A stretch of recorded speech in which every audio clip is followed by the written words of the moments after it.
안녕하세요. 구루장입니다. 2022년 1차 필기 기출문제 31번부터 이어서 진행해 보겠습니다. 31번. 다음에 해당하는 규준은 학교에서 실시하는 성취도 검사나 적성 검사의 점수를 정해진 범주에 집어넣어 학생들 간의 점수차가 작을 때 생길 수 있는 지나친 확대 해석을 미연에 방지할 수 있다. 성취도 검사나 적성 검사 점수를 정해진 범주에 집어넣는데요. 우리 이런 시험, 익숙한 시험 있죠? 어떤 게 있죠? 우리들이 봤을 수도 있고, 이제 여러분들의 자녀분들이 봤을 수도 있는 대학 수학 능력 시험이죠. 네. 대학 수학 능력 시험이 점수를 1등급에서부터 9등급 사이에 집어넣는 거잖아요. 그래서 1에서 9 사이 이렇게 집어넣는 거. 정답은 표준 등급입니다. 간단하게 다시 살펴볼게요. 표준 등급, 스테나인 척도라고도 합니다. 실제 문제에서 보기를 스테나인 척도라고 나오는 경우도 있기 때문에 같이 기억을 해두시기 바랍니다. 스테나인, 스탠다드, 표준이죠. 스탠다드 9, 9등급. 그래서 스테나인 척도입니다. 원점수를 1에서 9까지의 숫자 체계로 전환시킨 것을 말합니다. 1에서 9 사이에 집어넣은 거죠. 그래서 특정 그 범주에 집어넣었다. 대학 수학 능력 시험 성적이다. 다음, 백분위 점수. 백분위 점수는 이제 0에서 100 사이에 들어가 있는 거죠. 그래서 한 개인의 상대적 위치를 나타내 줍니다. 특정한 원점수 이하에 속하는 비율로 표시가 됩니다. 이게 무슨 말이냐? 예를 들어서 제가 시험을 봤는데 70점을 받았어요. 70점을 받았는데 70점보다 낮은 사람들의 비율이 어느 정도 되냐를 표시한다는 거예요. 그래서 예를 들어 백분위 점수가 45다 라고 하면 제 70점 점수, 제 점수보다 낮은 사람의 비율이 45라는 거예요. 저보다 잘 본 사람은 55%가 되겠죠. 다시 한번 다른 예로 들어보면 백분위 점수가 90이다. 백분위 점수가 90이다 라고 하면 내 밑에 90명이 있다는 거예요. 100명 중에. 그러면 나보다 잘한 사람은 10%가 되겠죠. 이렇게 확인을 하시면 됩니다. 다음, 표준 점수. 표준 점수는 이제 평균으로부터의 거리라고 이해를 하시면 됩니다. 평균으로부터 얼마나 떨어져 있는지 거리를 표시하는 점수. 그래서 표준 편차를 가지고 이제 계산을 하게 됩니다. 평균과 표준 편차를 가지고 계산을 하기 때문에 예를 들어서 내 점수는 평균보다 1표준 편차만큼 높다. 1표준 편차만큼 낮다. 이런 식으로 표시가 되는 거죠. 평균으로부터의 거리. 평균으로부터의 거리가 즉 표준 편차라고 생각하시면 됩니다. 그래서 상대적인 위치를 짐작할 수 있습니다. 네. 정확한 위치를 알 수는 없겠죠. 표준 편차를 통해서 거리를 이야기하는 점수이기 때문에 그 대표적인 점수로 Z점수와 T점수가 있습니다. 넘어갈게요. 32번. 어떤 검사의 신뢰도가 높다 라고 하는 말의 의미는 신뢰도 문제입니다. 신뢰도는 일관성을 의미하죠. 검사 결과의 일관성. 1번 볼게요. 어떤 사람이 흥미검사를 처음 치렀을 때 받은 점수가 얼마 후 다시 치렀을 때의 점수와 비슷하다. 자, 처음 치렀을 때 받은 점수랑 다시 치렀을 때의 점수가 비슷하대요. 검사, 재검사, 신뢰도에 대한 이야기죠. 검사 결과가 일관되게 나온다. 검사, 재검사, 신뢰도에 관한 이야기니까 신뢰도가 높다. 맞죠? 1번입니다. 2번. 흥미검사가 원래 재고자 했던 흥미 영역을 재고 있다. 이거는 이제 측정하고자 했던 영역을 정확하게 제대로 측정하고 있는지를 보는 거잖아요. 그러니까 이건 타당도에 관한 이야기죠. 네. 그리고 3번도 한번 살펴보면 그 흥미 검사와, 그러니까 검사 A와 유사한 목적을 가진 다른 종류의 흥미 검사의 점수가 유사하다. 우선 이거는 이제 동형 검사 신뢰도랑 헷갈리시면 안 됩니다. 동형 검사 신뢰도를 측정할 때 이렇게 측정하는 게 맞아요. 검사 A가 있으면 유사한 목적을 가진 다른 종류의 흥미 검사 B로 측정하는 게 맞는데, 여기서 이제 점수가 유사한 거 가지고 신뢰도가 높다고 할 수 없죠. 네, 무엇을 봐야 돼요? A 검사 점수랑 B 검사 점수의 상관을 봐야죠. 상관관계. 점수가 단순히 유사하다고 해서 이제 신뢰도가 높다고는 할 수 없죠. 엄연히 다른 검사니까요. 네, 그래서 점수의 상관관계를 봐야 한다. 그래서 3번 틀린 내용입니다. 네, 헷갈리시면 안 돼요. 아마 이 문제는 이제 1번과 3번이 헷갈리신 분들이 많이 있었을 것 같아요. 네. 그래서 정답은 1번이고, 신뢰도에 대해서 간단히 정리를 해보겠습니다. 신뢰도는 말씀드렸듯이 일관성을 의미하는 겁니다. 검사 결과의 일관성, 네, 일관된, 그게 이제 신뢰에 관련이 되죠. 그래서 0에서 1 사이의 범위로 나타나고, 개인차가 클수록 신뢰도가 커지고, 측정 오차를 줄일수록 신뢰도가 커집니다. 왜죠?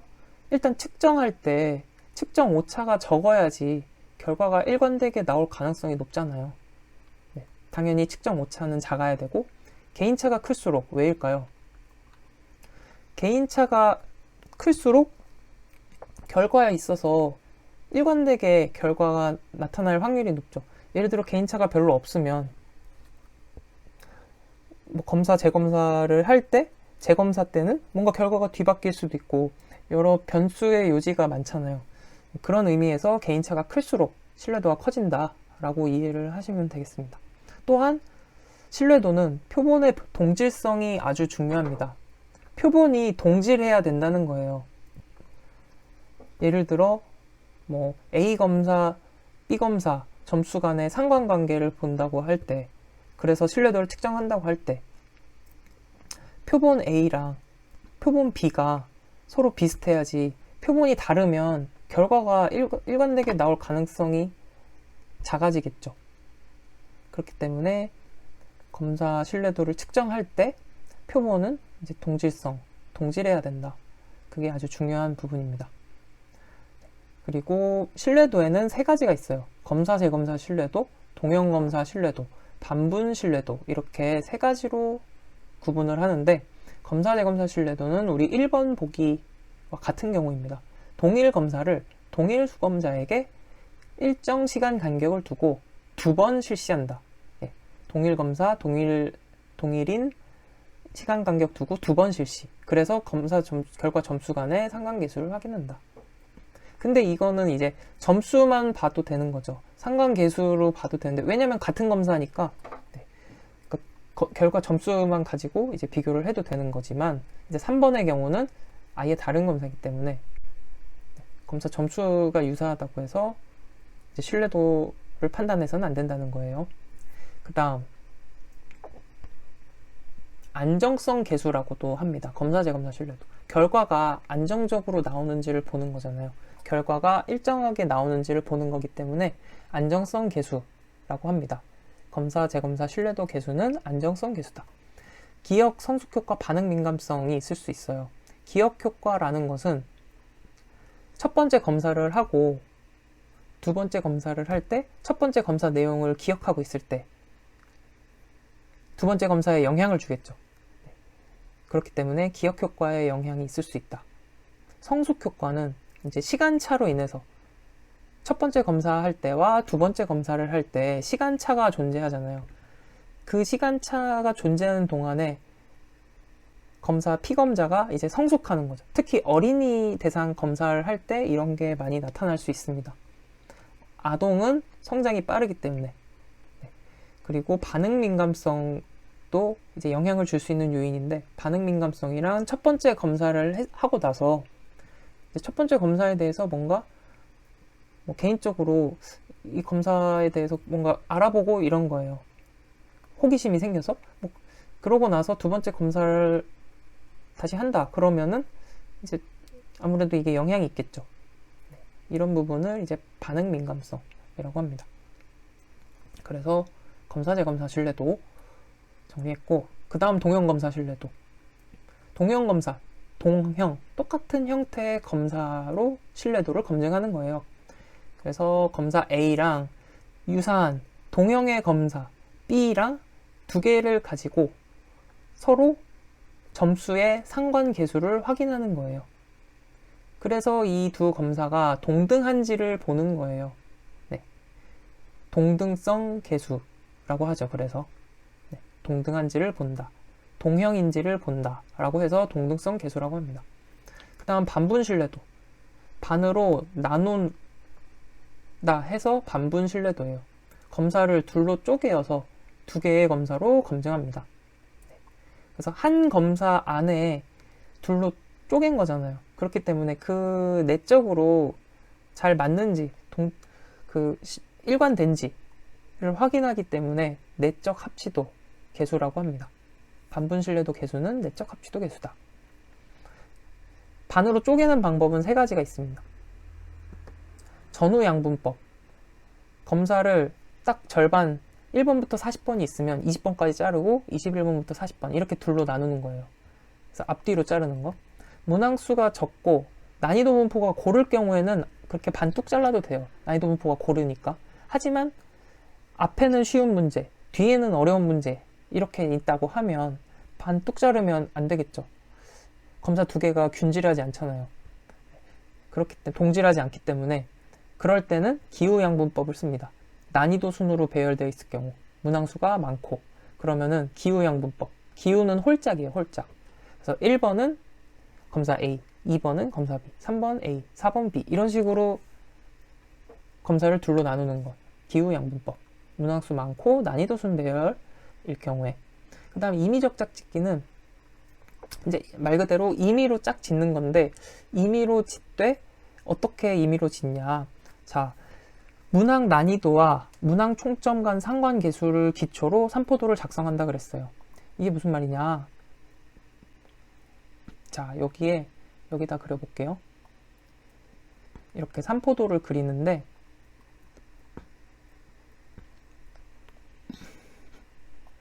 이제 Y축을 난이도라고 해봅시다. 이제 X축을 문항 총점간 상관계수 알파라고 할게요. 문항과 총점 간의 상관, 그러니까 총점하고 문항하고 관계가 높으면 상관이 높은 거죠. 네, 총점이랑 이 문항이랑 점수 관계 상관이 낮으면은 관계가 낮으면 상관이 낮은 거예요. 그래서 이거를 가로축 알파가 가로축이고 난이도가 이제 세로축이다 하면은 이제 각 문항별로 난이도가 있을 거고 총점 간 상관이 있을 거잖아요. 그거를 이렇게 삼포도 여기다 찍는 거예요. 좌표에다가. 그래서 1번 문항은 이렇게 찍히고 2번 문항 이렇게 찍히고 3번 문항 이렇게 찍히고 이렇게 되겠죠. 그래서 이렇게 문항들이 쫙 찍히면은 이거를 근처에 있는 거랑 이렇게 묶는 거예요. 두 개씩. 근처에 있는 걸 두 개씩 묶어가지고 뭐 이런 식으로. 그래서 이 중에서 근처에 있으니까 뭐 비슷한 거라고 간주를 하는 거죠. 그래서 하나는 A그룹, 하나는 B그룹, 임의로 하나는 A그룹, 하나는 B그룹 이런 식으로 임의로 나누는 거. 이게 임의적 짝짓기 짝짓 임의 배치법입니다. 네, 이렇게 알아두시면 되겠습니다. 그래서 검사, 재검사, 신뢰도, 동형검사, 신뢰도, 반분 신뢰도. 신뢰도는 이렇게 정리를 하시면 되겠습니다. 그리고 신뢰도, 타당도의 관계, 차이를 알아두시면 좋습니다.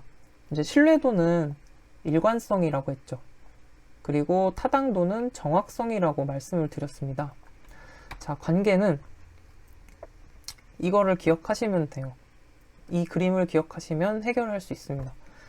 타당도가 높으면 신뢰도는 높을까요? 네, 그렇죠. 이 그림상으로 그렇죠. 타당도가 높으면 신뢰도가 높아요. 그러면 신뢰도가 높으면 타당도가 높을까요? 그것은 아니다 라는 거죠. 네, 신뢰도가 높아도 타당도는 안 높을 수 있다. 네, 우리가 관역을 생각하면 되죠. 양궁을 가장 많이 예로 들죠. 이렇게 표적이 있으면 화살이 이렇게 10발을 쐈는데 이렇게 뭉쳐서 도착을 했어요. 한가운데. 그러면 이게 신뢰도, 일관되게 쏜 거죠, 화살을. 게다가 정확해요. 일관되게 정확해요. 그러니까 일관되게 신뢰도가 높고 정확하게 타당도가 높은 거예요.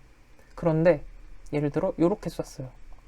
이쪽에 이렇게 화살들이 몰렸어요. 10발을 쐈는데 이거는 일관돼요? 그렇죠. 일관되죠. 화살이 일관되게 도착을 했어요. 근데 정확해요? 정확하진 않아요. 관역은 중심이 여기이기 때문에 정확하진 않지만 일관돼요.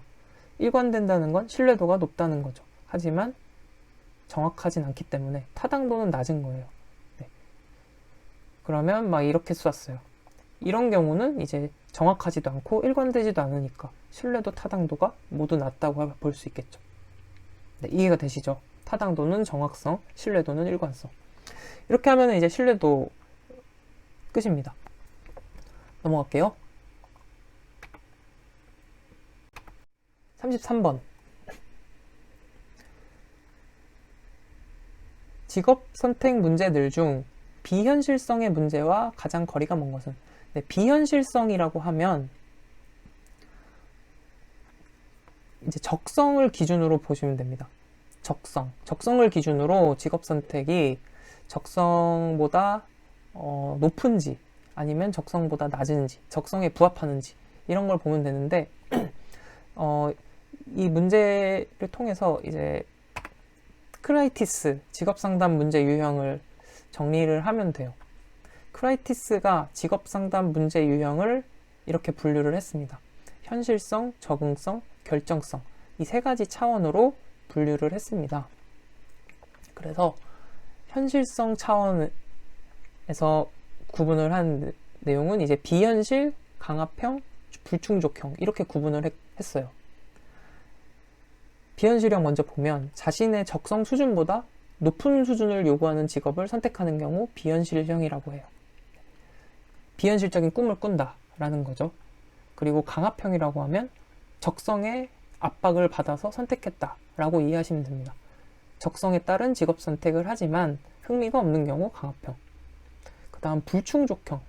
불충족형은 흥미와 일치하는 경우, 일치하지만 적성 수준보다 낮은 직업을 선택하는 경우.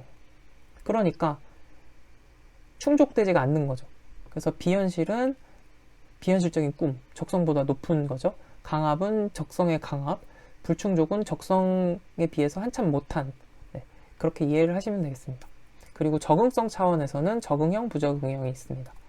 흥미 적성과 일치하는 분야를 발견하면 적응형, 그렇지 못한 경우는 부적응형으로 분류를 하고, 마지막 결정성 차원을 보면 다재다능, 우유부단, 다유 이렇게 있습니다. 다재다능형은 재능이 많아서 문제인 경우, 우유부단형은 흥미 적성과는 무관하게 어떤 직업을 선택할지 결정을 내리지 못하고 우유부단한 거죠. 네. 그래서 다재다능해도 우유부단해도 결정에 어려움이 있다 해서 결정성 차원, 이렇게 세 가지 차원으로 분류한 것을 기억을 하시고 이거를 다 암기를 하고 계셔야 됩니다. 암기는 이제 이렇게 하면 돼요. 크라이티스는 너무 포괄적이어서, 포괄적이라는 것은 크라이티스가 포괄적 직업 상담을 이제 이야기한 학자예요. 그래서 포괄적이라는 말을 넣어놨습니다. 크라이티스는 너무 포괄적이어서 현실 적응 결정이 어렵다. 현실성, 적응성, 결정성. 그래서 현실성 차원에서는 비강불, 비현실, 강압, 불충족. 적응성 차원에서는 적부, 적응, 부적응. 결정성 차원에서는 다유, 다재다능, 우유부단. 네, 그래서 이렇게까지 정리를 하시면 되겠습니다. 그래서 이 문제에서는 비현실성의 문제라고 그랬잖아요. 가장 거리가 먼 것. 자신의 흥미, 적성의 유형이나 수준에 관계없이 어떤 직업을 선택해야 할지 결정하지 못한다. 이거 뭐였어요? 우리 방금 마지막에 본 우유부단형이잖아요. 네, 1번이 정답이 되겠네요. 그리고 2번. 적성 수준보다 높은 적성을 요구하는 직업. 이거 뭐죠? 비현실적인 꿈이라 그랬죠. 이거는 비현실형. 자신의 흥미와는 일치하지만 적성 수준보다 낮은 적성 요구하는 직업. 충족되지 않아요. 적성보다 낮아서. 불충족형이죠. 그 다음 적성 수준에서 선택하지만 흥미와는 일치하지 않아요. 이거는 적성에 강압을 받았다. 강압형. 이렇게 정리하시면 되겠습니다.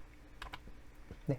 문제 유형 분류, 이거는 자주 출제되는 부분, 크라이티스 문제 유형 분류뿐만 아니라 윌리엄슨, 또 누가 있죠? 보딘, 이렇게 있죠. 다 정리를 하셔야 됩니다. 네. 그래서 정답은 1번. 이 영상을 계속 보시면 이제 다음 회차에도 나오고, 직업 선택 문제 유형은 많이 나오는 부분이기 때문에 제 영상에 보시면 계속 반복해서 나옵니다. 네, 그래서 계속 공부를 꾸준히 해 나가시면 여러 번 반복해서 학습하실 수가 있습니다. 34번. 소의 양상에 대한 개념. 설명 중 틀린 것은? 자, 이 문제는 자주 출제되는 내용은 아니지만 이거는 이제 내용을 이렇게 잘 보면서 이제 눈치 학상으로 풀면은 이게 4번이 정답이라는 것은 맞추신 분들도 꽤 계실 것 같아요. 그쵸?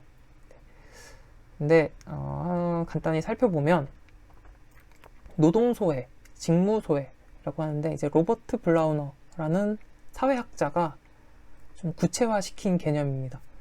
원래는 이제 여러분들도 잘 아시는 마르크스, 마르크스와 뒤르켐이라는 사회학자가 있는데 이 사람들이 이제 노동소외의 개념을 이제 언급을 했어요. 근데 이제 로버트 블라우너라는 학자가 확대, 좀 더 발전을 시킨 겁니다. 그래서 이렇게 무기력감, 무의미감, 자기소원감, 고립감 이렇게 4가지 유형으로 세분을 해서 설명을 했어요. 무기력감이라는 것은 반대되는 개념이 자유와 통제입니다. 무의미감은 목적, 자기소원감 반대는 자기몰입, 고립감 반대는 사회적 통합입니다. 그래서 무기력감을 보면 노동자들이 작업 활동에 대해서 통제력을 갖지 못할 때 무기력감을 느낀다라고 했어요. 그러니까 자유와 통제를 갖지 못하는 거죠. 그리고 무의미감, 목적이니까 목적이 없을 때 무의미감을 느낀다는 거죠. 네. 노동자가 생산 과정에 거의 공헌하지 못하므로 그 과정에서 자신의 역할에 대한 중요성이나 목적을 파악하지 못한다고 느낄 때, 그러니까 목적이 없는 거죠. 목적을 잃은 거, 무의미감. 자기 소원감, 자기 몰입과 반대죠. 그러면 이제 일에 자기 몰입을 할 수가 없는 거예요. 노동, 직무가 본질적인 게 아니라 도구적인 수단으로 전락한 거예요. 단순히 그냥 돈 버는 수단 이런 거에 불과하다고 느낄 때 이제 일에 온전히 자기 몰입할 수 있는 상태가 아니라 자기 소원감을 겪게 된다는 거죠. 그리고 고립감은 이제 사회적 통합에 대비되는 이야기인데 조직 및 목표 또는 동료 노동자들이랑 일체감을 느끼지 못하는 거예요. 그러니까 조직이나 사람들이랑 통합되지 못하는 거죠. 동떨어져 있는 고립감. 이렇게 이해를 하시면 되겠습니다. 그래서 이 반대되는 개념이랑 연결해서 정리하시면 어렵지 않을 것 같습니다. 그래서 무기력감은 자유와 통제가 결핍된 상태, 무의미감은 목적이 없는 상태, 목적 단절이죠. 자기소원감은 자기 몰입이 안 된 상태죠. 몰두할 수 없는 상태. 고립감이라는 것은 이제 통합, 일체감이 안 되는 상태죠. 그래서 정답은 4번이 되겠습니다. 35번. 다음은 어떤 학자와 관련이 있는가? 자, 학습 경험을 강조하는 동시에 개인의 타고난 재능의 영향을 강조했다. 딱 여기서 보면 이거 보고 이제 정답이 나오면 됩니다. 학습 경험 그리고 타고난 재능의 영향을 강조했다. 이 이론에 따라 개발된 진로 실력 검사는 개인의 진로를 방해하는 사고를 평가하는 데 목적이 있다. 이거는 이제 이 문제를 통해서 우리가 공부를 하면 되겠습니다. 정답은 이제 크럼볼츠인데 학습 경험, 타고난 재능, 크럼볼츠죠. 네, 같이 한번 정리를 해보겠습니다. 크럼볼츠의 사회학습 이론. 학습 이론의 원리를 처음부터 나오는 학습 이론의 원리를 직업 선택의 문제에 적용한 이론이에요. 학습 이론이라고 하면 어떤 상담 이론이 떠오르시나요? 네, 행동주의 상담 이론입니다. 그래서 행동주의의 영향을 받은 게 사회학습 이론이에요. 여기 나오죠. 강화이론, 고전적 행동주의 이론. 이 두 가지가 행동주의 상담 이론이죠. 플러스 여기에다가 인지적 정보 처리 이론.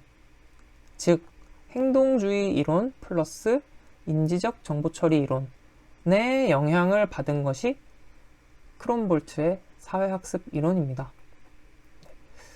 인지적 정보 처리 이론, 어떤 이론이죠? 인지적 과정을 중요시한 이론입니다. 인간의 정보 처리 과정은 무엇과 유사하다라고 한 이론이죠. 네, 컴퓨터의 정보 처리 과정과 유사하다. 네, 그렇게 설명을 한 것이 인지적 정보 처리 이론입니다. 그래서 인간의 정보 처리 과정은 컴퓨터의 그것과 유사하다. 그리고 강화 이론은 뭐였어요? 조작적 조건 형성 떠올리시면 되죠. 조작적 조건 형성. 쥐, 먹이 실험. 쥐를 먹이통에 실험실에 놓고 이제 지렛대를 누르면 먹이통에서 먹이가 나오도록 한 거예요. 그래서 쥐가 이제 우연히 지렛대를 눌렀을 때 먹이가 또로로로 굴러 나왔어요. 그러다가 또 좀 있다가 또 지렛대를 한번 눌렀더니 먹이가 또 또로로 나오는 거예요. 그러면 쥐가 이제 이걸 어떻게 돼요? 학습하는 거죠. 지렛대를 누르면 먹이가 나오는구나 라는 걸 학습을 하게 되는 거예요. 그러면 지렛대 누르는 행동이 빈도가 높아지는 거죠. 이 말인 즉슨 지렛대를 누르는 행동이 강화됐다라고 하는 겁니다. 이것이 조작적 조건 형성, 행동을 조작한 거잖아요. 강화 이론이 되겠습니다. 고전적 행동주의 이론은 뭐예요? 연합, 연상 떠올리시면 됩니다. 연합, 파블로프의 개 떠올리시면 됩니다. 파블로프가 개한테 먹이를 줘요. 먹이를 주려고 하는데 먹이를 보면 개가 본능적으로 침을 흘리겠죠. 먹이와 침은 무조건적 자극과 무조건적 반응으로 연결돼 있어요. 왜냐하면 먹이를 보면 무조건 침을 흘리니까. 이게 무조건적인 연합이에요. 반응이에요. 근데 이때 먹이를 보여주면서 종소리를 같이 흔들어 줬어요. 종소리를 들려주니까 얘가 종소리에 이제 익숙해지는 거죠. 그러다 보니 나중에는 먹이 없이 종소리만 흔들었을 때, 종소리만 들었을 때 얘가 침을 흘리더라. 이 말인 즉슨 종소리랑 침이랑 연결이 된 거죠. 네, 연합이 된 거죠. 종소리를 들으면 이제 먹이가 연상되는 거잖아요. 그래서 연합, 연상, 이게 고전적 행동주의 이론입니다. 파블로프의 개. 네, 그래서 이러한 행동주의와 인지적 정보 처리 이론에 영향을 받은 것이 사회학습 이론이다. 그래서 이 사회학습 이론은 개인의 독특한 학습 경험을 강조합니다. 이게 성격과 행동을 설명할 수 있다라고 했어요. 독특한 학습 경험이라는 것은 독특한, 유니크를 말하는 거죠. 네, 고유의 학습 경험을 말합니다. 개인 고유의 학습 경험. 그래서 개인마다 다 고유의 독특한 학습 경험이 있어요. 그래서 그게 각각 다르니까 성격과 행동이 각각 다르겠죠. 개인의 특수한 행위들에 초점을 두는 겁니다. 그래서 자기관찰 일반화, 세계관 일반화를 통해서 미래의 성공 가능성을 예측할 수 있고 현재의 진로 결정을 이제 이해할 수 있다라는 것이 사회학습 이론입니다. 그래서 진로 결정에 영향을 미치는 요인. 진로 결정에, 그 전에 이제 자기관찰 일반화를 보면 이제 자기관찰 일반화라는 것은 이제 나에 대한 이해, 인식, 통찰, 이런 것들을 일반화 시키는 거고, 그리고 세계관 일반화라는 것은 환경에 대한 이야기죠. 네. 그러니까 나에 대한 일반화, 환경에 대한 일반화, 환경에 대한 이해, 이런 것들을 일반화하는 거죠. 그게 이제 미래에 대한, 직업에 대한 예측, 현재의 진로 결정을 이해할 수 있도록 한다라는 거고, 이제 중요한 게 진로 결정에 영향을 미치는 요인이 중요합니다. 이 네 가지. 그래서 환경적 요인과 심리적 요인이 존재하는데 이 환경적 요인이라는 것은 우리가 통제할 수가 없는 거예요. 그래서 통제라는 이야기가 개념이 좀 강조가 됩니다. 통제할 수 없는 거기 때문에 환경적 요인이. 유전적 요인과 특별한 능력, 이거는 통제할 수 없죠. 타고나는 거. 환경 조건과 사건, 개인의 통제를 벗어나는 환경 조건이나 사건들이 진로 결정에 영향을 미친다는 것이에요. 또한 심리적 요인도 영향을 미치는데, 심리적 요인에는 학습 경험과 과제 접근 기술이 있습니다. 네. 그래서 학습 경험이라고 하면 도구적 학습과 연합적 학습 경험이 존재한다. 과거에 학습 경험들이 있는데 도구적 학습 경험도 있을 거고 연합적 학습 경험도 있을 거라는 거예요. 네. 도구적 학습은 우리 아까 얘기했죠. 강화 이론, 조작적 조건 형성, 도구적 학습 다 같은 얘기입니다. 네. 그러니까 어떤 행동이 있는데 그 행동에 대해서 이제 강화가 되는 행동이 있잖아요. 네. 그런 강화를 통해서 뭔가 나의 행동이 형성되니까 행동이 굳어지고, 네, 이런 게 도구적 학습이고, 연합적 학습은 파블로프의 개였죠. 여기 고전적 행동주의. 그래서 연합적 학습 경험을 통해서도 우리가 학습을 하게 된다. 네, 연상, 연합, 과정을 통한 연합적 학습 경험. 그래서 학습 경험, 또한 과제 접근 기술, 환경을 이해 대처하고 미래를 예견하는 능력, 경향을 말합니다. 목표 설정, 대안 형성, 직업 뭐죠? 여기 글씨가 잘렸네요. 직업 정보 획득, 네, 이런 과정들, 문제 해결, 이런 것들이 이제 과제 접근 기술에 해당되는 내용입니다. 그래서 학습 경험과 과제 접근 기술은 우리가 뭔가 학습을 해나갈 수 있다, 후천적으로 발전시켜 나갈 수 있다. 그래서 진로 결정은 선호나 선택이 아니라 통제할 수 없는 복잡한 환경적 요인의 결과다라고 하는 것이 크롬볼츠의 사회학습 이론입니다. 이렇게 돼서 정리를 하면 되겠습니다. 그래서 학습 경험, 타고난 재능, 네, 이런 것들 통제할 수 없는 요인들이잖아요. 타고난 재능. 이렇게 정리를 하시면 되겠습니다. 36번. 홀랜드 이론 나왔네요. 홀랜드 육각형 모델과 대표적인 직업 유형을 바르게 짝지은 것은 현실 유형 비행기 조종사 맞죠? 기계 도구 조작. 탐구 유형은 종교 지도자.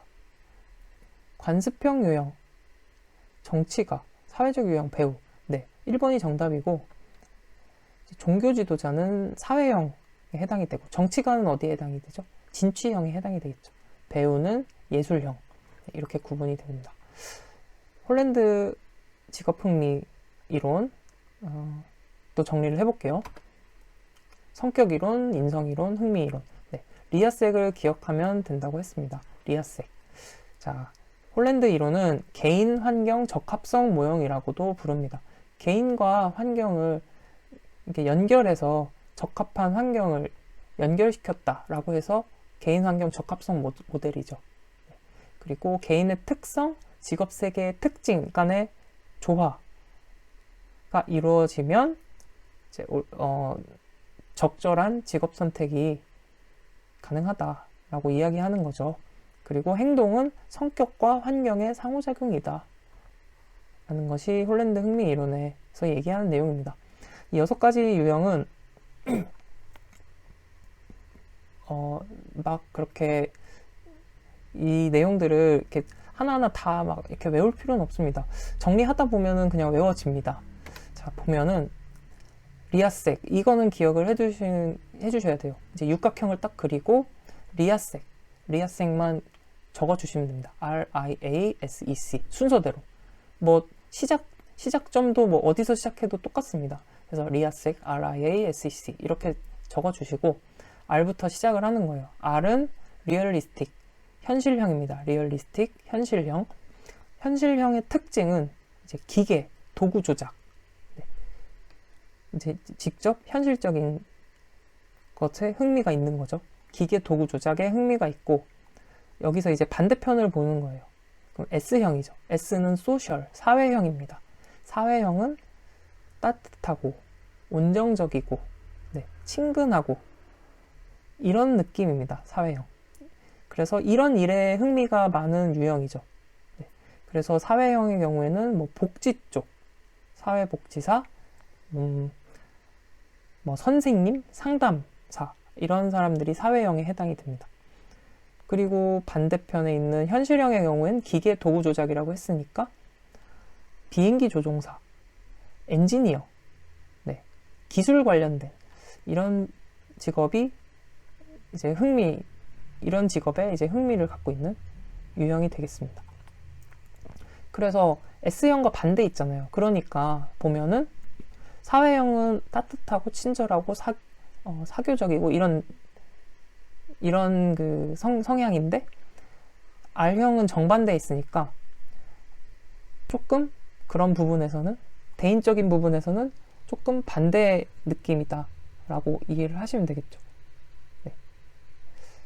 그 다음 I 유형으로 가면 investigative 탐구형입니다. 탐구형은 연구, 탐구, 그러니까 과학자 이런 직업이 해당이 되는 유형이 되겠고, 그 다음에 또 맞은편을 보면 돼요.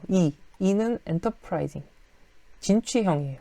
진취형이라는 것은 굉장히 외향적이고 경쟁적 리더십이 있는 유형이에요.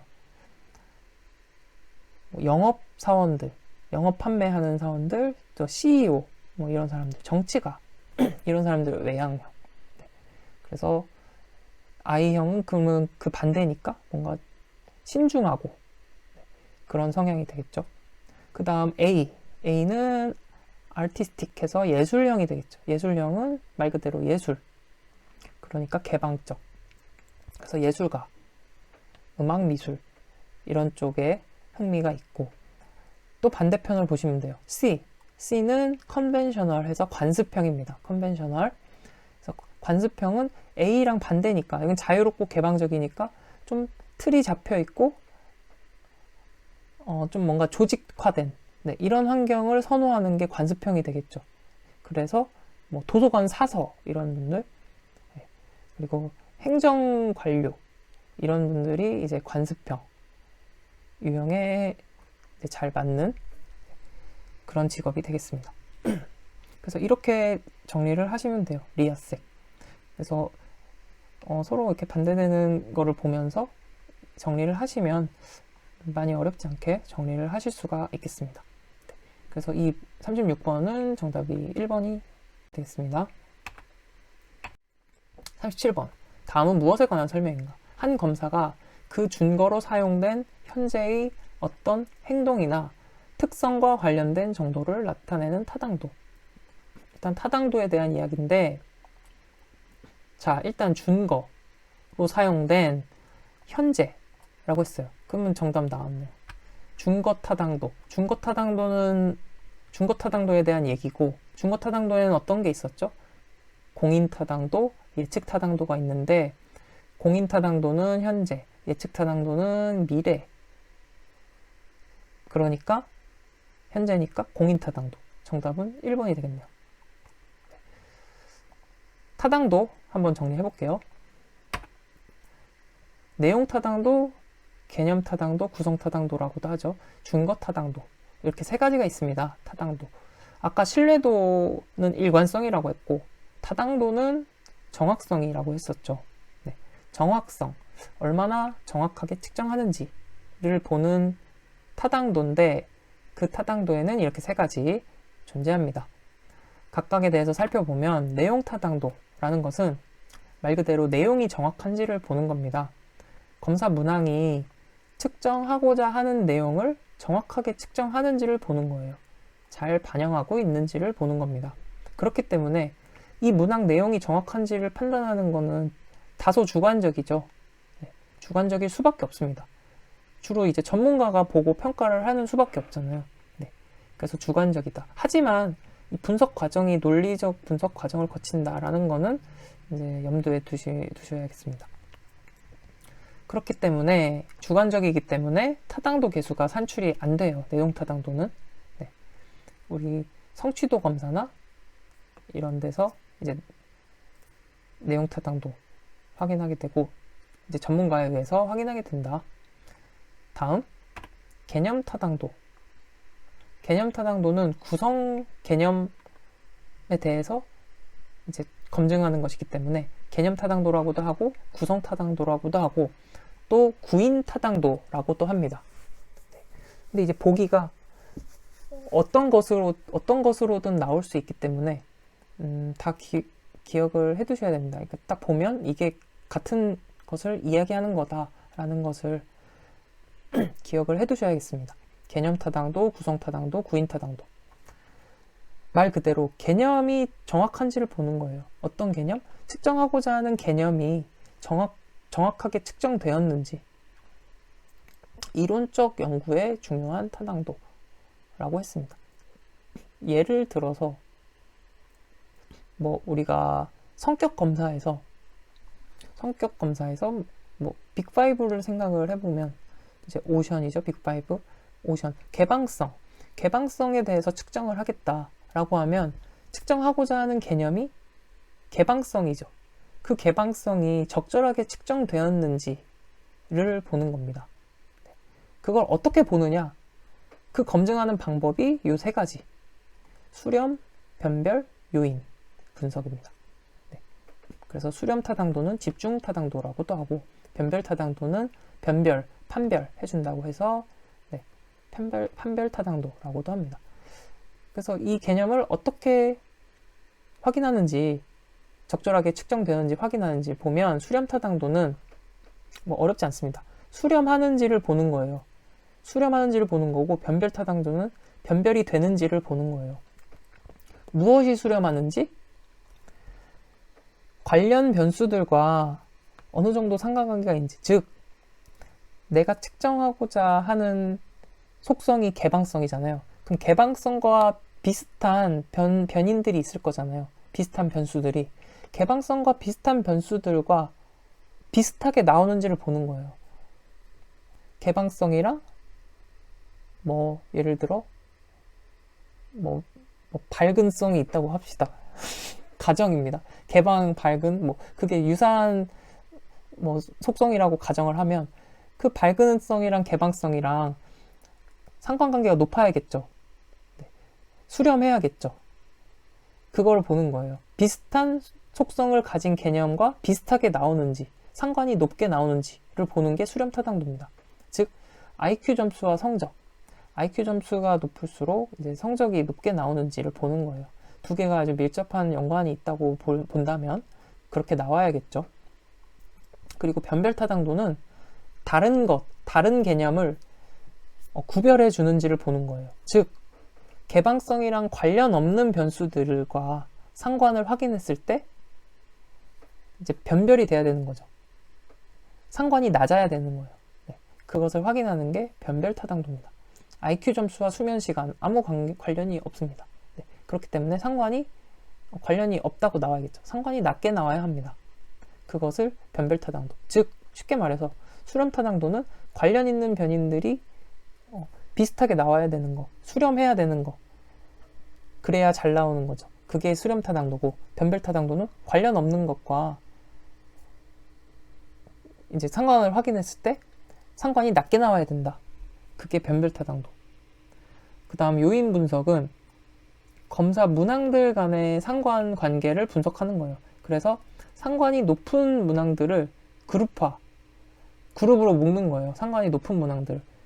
그렇게 하면은 하나의 이제 구성 개념이 만들어지는 거죠. 예를 들어서 직업심리학 시험 문제들을 다 문제들 간의 상관관계를 분석을 해요. 그러면은 이렇게 분류가 된다는 거예요. 예를 들어서 발달 이론에 관한, 진로 발달 이론에 관한 문제들의 그룹이 하나 나오고, 지금 신뢰도 타당도처럼 이런 통계 개념과 관련된 개념으로 또 한 그룹이 나온다는 거예요. 그러면 발달 이론, 통계 개념 이렇게 두 가지로 그룹화가 된다는 거죠. 그게 이제 요인 분석의 방법. 이제 심리 검사를 개발할 때 이제 많이 활용이 되는 그런 방법입니다. 그래서 개념 타당도, 수렴, 변별, 요인 분석 이렇게 정리하시면 되겠습니다. 다음 준거 타당도. 준거는 기준이란 의미죠. 그래서 기준 타당도라고도 합니다. 준거 타당도는 이제 특정 준거와 특정 기준과 관련성이 어느 정도 있는지를 보는 거예요. 이제 검사가 내가 검증하고자 하는 검사가 특정 준거랑 관련성이 얼마나 있는지 확인하는 것. 그래서 준거 타당도에는 공인 타당도, 예언 타당도가 있습니다. 공인 타당도는 이제 동시, 현재 확인하는 거니까 동시 타당도라고도 하고, 예언 타당도는 예측한다고 해서 미래에 대한 거를 검증한다고 해서 예측 타당도라고 합니다. 그래서 공인, 예언 타당도. 공인 타당도는 신규 검사와 기존 검사와의 상관관계를 확인하는 것을 말합니다. 그래서 예를 들어서 사내평가 테스트를 제작한다고 하면 이 사내평가 테스트의 점수를 이제 먼저 이제 직원들에게 치르게 했을 때 고성과자의 점수가 이제 높게 나오는지를 보는 거예요. 그래서 사내평가 테스트 점수와 성과가 연관되는지 상관관계를 확인하는 거예요. 그러면은 이제 고성과자를 평가할 수 있겠죠. 고성과자를 이제 선별할 수 있겠죠. 이 점수를 가지고서. 그래서 현 시점, 동시점에서 확인하는 게 동시타당도. 그런데 이제 예측타당도, 예언타당도는 어느 정도 예측할 수 있는지를 보는 거예요. 검사 결과가. 그래서 입사시험 점수랑 입사 후 업무 성과랑 연계시키면 이거는 이제 예측타당도와 관련된 것이 되겠죠. 입사시험 점수가 높은 지원자가 나중에 입사 후 업무 성과가 좋을 것이다. 이런 가정이라면 이제 예측 타당도를 검증해야 되는 겁니다. 그래서 이렇게 타당도에 대해서 정리를 해봤습니다. 네. 그래서 암기를 해두시는 게 좋습니다. 내준구, 타당도는 내준구예요. 내준구. 내용, 준거, 구성. 네. 구성 타당도는 개념 타당도, 구인 타당도라고도 했었고, 준거는 기준 타당도라고도 했습니다. 내용, 준거, 구성. 그리고 구수변, 준공예까지 기억을 해주세요. 내준구, 구수변, 준공예. 구성 타당도는 수렴, 변별 타당도. 네. 거기에다가 이제 요인 분석도 있겠죠. 그리고 준공예. 준거 타당도에는 공인 타당도, 예측 타당도. 준거 타당도는 이제 현재, 미래 이렇게 생각하시면 되죠. 이렇게 타당도 조금 길게 얘기를 했는데 반드시 정리를 해두셔야 되는 내용들입니다. 그러면 네, 정답은 1번 준거 타당도고 현재니까 공인. 넘어갈게요. 38번 진로나 적성을 측정하는 검사로 적합하지 않은 것은. 네, 이 문제는 이제 이거를 뭐 다 암기할 필요는 없고, 이거는 이제 몰라도 이제 해결을 하실 수는 있어요. 근데 주제 통각 검사는 대략 이제 알아두시면 좋을 것 같아요. 이게 어떤 검사인지. 그래서 딱 봐도 진로 사고 검사니까 진로 측정, 자기 탐색도 그렇죠. 진로 적성 검사에서 관련이 되는 검사고, 안전운전 검사, 적성 검사 보잖아요. 네. 근데 이제 주제 통각 검사는 성격 검사예요. 이제 투사 검사 여러분들 필기에서 공부하셨죠. 주관적 검사.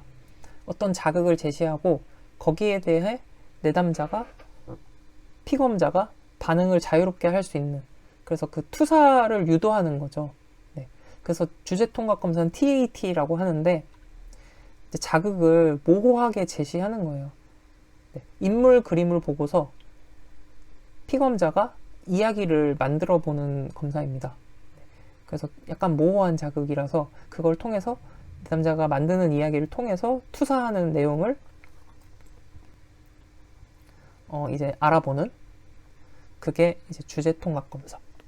그래서 주제통각 검사는 약간 그런 심리적인 역동 알아보는 성격 검사다 라고 정리를 하시면 되겠습니다. 넘어갈게요. 39번 직무 분석 자료의 분석 시 고려해야 할 사항으로 가장 거리가 먼 것은. 네, 논리적으로 체계화되어야 한다. 여러 가지 목적으로 활용될 수 있어야 한다. 네, 다 맞는 얘기입니다. 그런데 이제 필요에 따라 가공된 정보로 구성해야 된다가 아니고 원자료로 원자료로 이제 구성이 돼야 됩니다. 그리고 가장 최신의 정보를 반영하고 있어야 합니다. 네, 그래서 정답은 3번이고, 직무 분석 자료 분석 시 고려해야 할 사항. 네, 여러 가지 목적으로 활용돼야 되고, 원자료여야 하고, 논리적 체계와 최신의 정보, 그리고 사실 그대로를 반영해야 합니다. 네, 어렵지 않으니까 빠르게 정리하고 넘어가겠습니다. 40번. 경력 개발을 위한 교육 훈련. 실시할 때 가장 먼저 고려해야 하는 사항. 네, 이거는 그냥 기억을 해두세요. 경력 개발 훈련 실시할 때 가장 먼저 고려해야 할 거는 요구 분석을 가장 먼저 해야 합니다. 경력 개발을 위한 교육 훈련 실시한다 그러면 요구 분석부터 하는 거예요. 니즈죠. 니즈를 확인해야 되니까. 현 시점에서 누구를 대상으로 어떤 훈련이 필요한지를 분석합니다. 설문조사나 면접 등을 통해서 요구 분석을 실시한다. 가장 먼저. 그리고 참고로 한 가지 더 알아두셨으면 하는 게 파일럿 연구입니다. 네, 그래서 파일럿 연구는 시험 적용해보는 거죠. 프로그램을 대규모로 적용하기 전에 소규모 집단에 시범적으로 실시를 하는 겁니다. 그래서 미비한 점, 보완해야 될 점 보완할 수도 있고, 또 한 번에 갑자기 프로그램을 대규모로 적용하게 되면 뭔가 저항이 있을 수도 있잖아요. 그렇기 때문에 소규모 집단에 시범적으로 실시하면서 약간 또 이제 스며드는 그런 효과도 있을 거고요. 네, 그래서 파일럿 연구, 또 이 경력 개발 위한 교육 훈련 과정에 포함이 되는 내용입니다. 그래서 이것도 같이 정리를 해두시면 되겠습니다. 그래서 문제로 들어가면 이제 가장 먼저 고려해야 하는 사항, 요구 분석이 되겠죠. 2번. 네, 정답은 2번이 되겠습니다. 이렇게 해서 직업심리학 과목까지 기출문제 같이 공부를 해봤습니다. 네, 제가 이제 문제마다 그 해당되는 개념들을 다 거의 매번 이제 같이 공부를 하고 있어요. 그렇기 때문에 뭐 복습을 하시는 분들은 이제 속도를 빠르게 해서 이제 정리를 하셔도 되고, 각자 이제 상황에 맞게, 필요에 맞게 공부를 이제 진행을 하시면 되겠습니다. 오늘도 정말 고생 많으셨고요. 네, 다음 영상에서 3과목에서 다시 돌아오겠습니다. 감사합니다.